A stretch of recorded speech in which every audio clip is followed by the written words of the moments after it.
Hey y'all, welcome to our Smart Homes for Seniors series. Here we follow the KISS principle, where we keep it simple and safe. I'm Trez, and today we're diving into the world of smart homes, designed with our seniors and their families in mind. The first question of the day is, exactly what is a smart home? Well, what I did is I went to Google and said, Google, what is a smart home?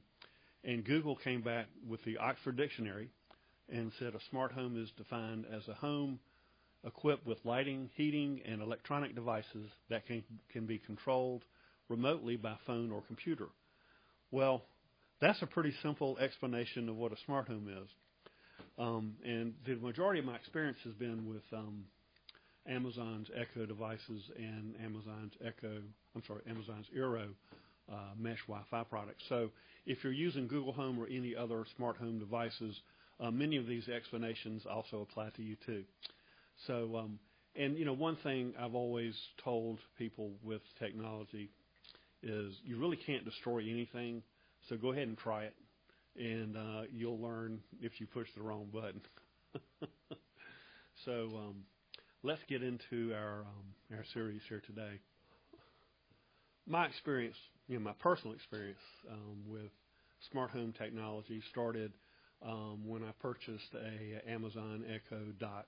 It was their little original, I think it was a little hockey puck device, and we bought that to play music because we already had an Amazon account, and with an Amazon account you get free music, and you can get free videos too. So we put that in the kitchen and we listened to music as we cooked, and then within a year or so, my daughter and son-in-law gave me some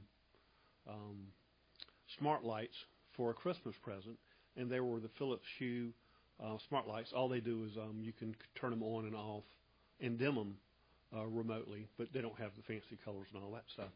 So I connected, went to a lamp, took out the old bulb, plugged in the new bulb, and the Wi-Fi bulb came on. And I went to Philips and downloaded the app, and then created my account with Philips. And it walks you through exactly how to set things up. First, it says, go to your Bluetooth on your phone.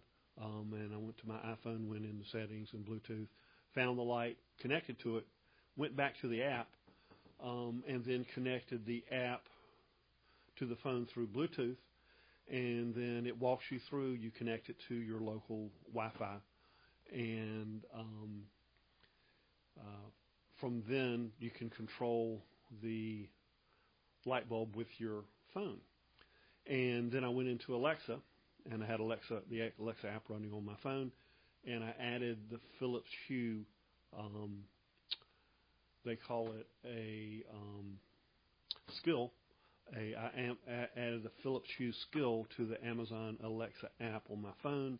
It then connected it to my Amazon Echo Dot, and then voila, magically, I'm able to control my light bulb with my Alexa Dot. So I went ahead and installed bulbs, those 4 bulbs around the house, and everything was super fancy and fine. And then we found we were yelling at the Echo Dot from the other rooms to tell it to turn lights on and off. So we just ended up buying a Echo, I think it was a 5th generation Dot. It was a bigger black sphere. Added that, put that in our den, I guess it was. And so we were able to control the lights from our den.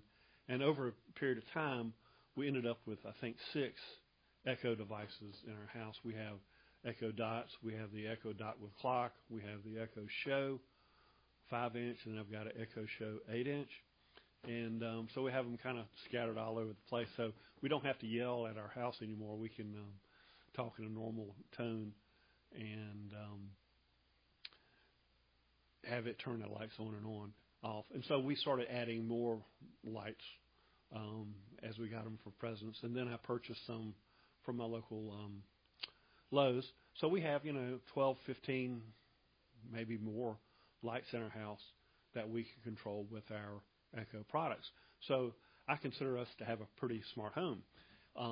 Then, lo and behold, we got a new HVAC, and I decided I definitely wanted that on to be able to control at least from my phone. So I had our contractor install a smart thermostat, and the one that they sold, and I wanted to get one that was sold and supported by my HVAC contractor without me. I didn't want to blow up a new HVAC. Was the ecobee product, and so ours came with the smart thermostat, but also a remote thermometer that you can place in another room, so it kind of monitors your temperature from two different locations. And it's worked real well for us, and our new HVAC has cut down our power bill tremendously, down, probably 30-40%. So we've been real happy with that. But anyway, let's get back to my other story. So we pretty much have a fairly smart home. Now, we also have a security system, and we use SimpliSafe, but we do not have that tied into our Alexa app. I prefer to keep my security system totally separate from my home automation stuff. So that's a totally separate system, but we can control it remotely from our phones and, unlock doors and things like that, which are, a game changer for us. Especially when you're in the car, you don't know if you've locked the door. You can go to your phone and go, is the door locked? Is the security system on? So that's kind of the basics of how I got into smart homes. And what I suggest to everyone is, you have to start somewhere. And if you're already subscribing to Amazon for your, buying stuff from Amazon, you already have access to the Alexa app without any additional charge. So you can start with an Echo Dot, buy some just a smart light bulb or two, and play with it and learn how to get that part working, and then you can expand it and do all sorts of things. The other thing I want to add too is I have maybe 5 or 6 different manufacturers of products. I've got also I have smart plugs for my Christmas trees to turn them on and off, and then I have a smart garage door opener made by different manufacturers. So you can mix and match different manufacturers. And what I've done is I've just purchased products as I've needed them, and if I've seen them at a reasonable price. A lot of times, if one manufacturer may have a full line of products, but if you go to your local big box store, they only carry the bulbs. They don't carry the plugs, and they may not carry the floodlights.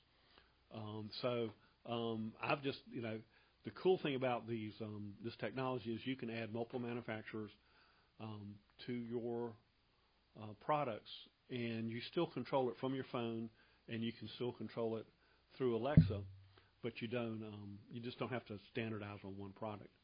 But anyway, that's my rambling today of what is a smart home, how I got into having a smart home. I may not be that smart, but I think my home is fairly smart. But I suggest you just try it, and please follow my series. As we go through our series, we will discuss exactly the different technology, and I'll try to make it in plain English without getting too technical, all these terms that they throw out, so you kind of get an idea of what you can do and what these terminologies are, so you don't get all confused. But our next episode will be on some of the terminology and how do you. I think we'll start. I think the best thing to start with what do you need for a smart home? How do you get your basic infrastructure going first? So we'll talk next time on what is Wi-Fi. How do you make Wi-Fi in your house better if you don't get good coverage? Because if you want to do a smart home, you want to make sure you have good coverage throughout your home. If you have a detached garage or want to use smart products in your yard, you want to make sure you have good coverage in your yard too. So we'll cover the basis of what is Wi-Fi, how to get the basics set up, and then how do you get good coverage in your home? And that'll be the topic of our next episode in our series of smart homes for seniors. And I appreciate you listening to my rambling today, and I hope something good happens to you today. I hope you have a great day.